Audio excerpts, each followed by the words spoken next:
Hi, this is Sheldon here from the Currency Advisory Desk. Well, today we have a lot of important events unfolding in the markets.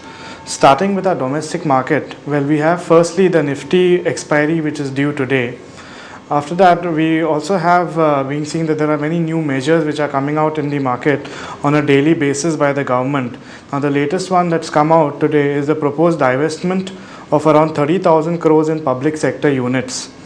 NTPC has already been put up on the block for a stake sale of around 9.5%.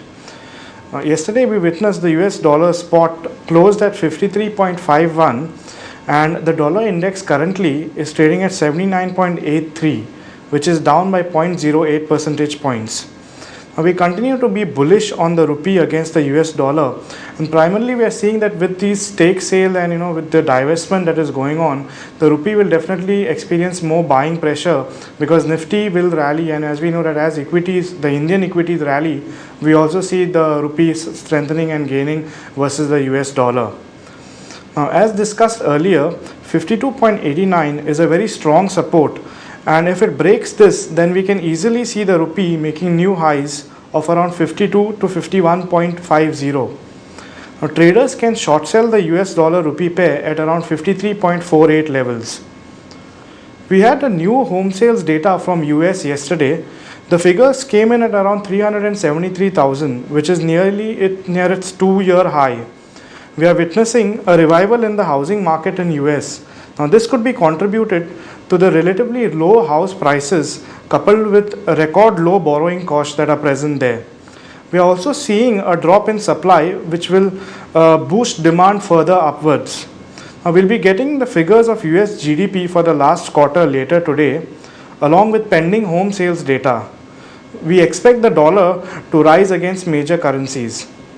Looking at UK, well, we have the GDP quarter on quarter figure which will be due out later today. There are expectations for the GDP to contract of around 0.5% contraction is what is expected by the market.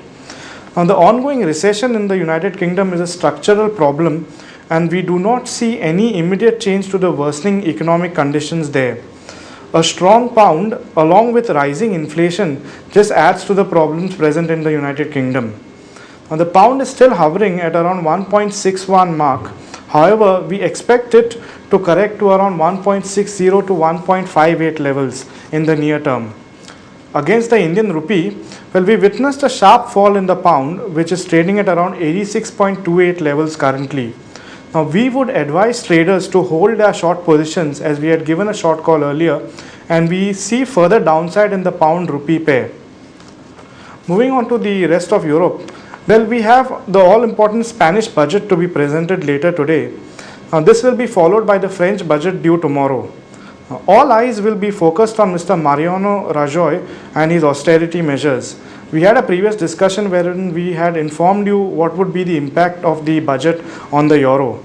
Now, there is a lot of downward pressure on the euro-dollar pair, and it's already trading at 1.2880 levels, which is lower than 1.29 level that it was holding on to for quite some time.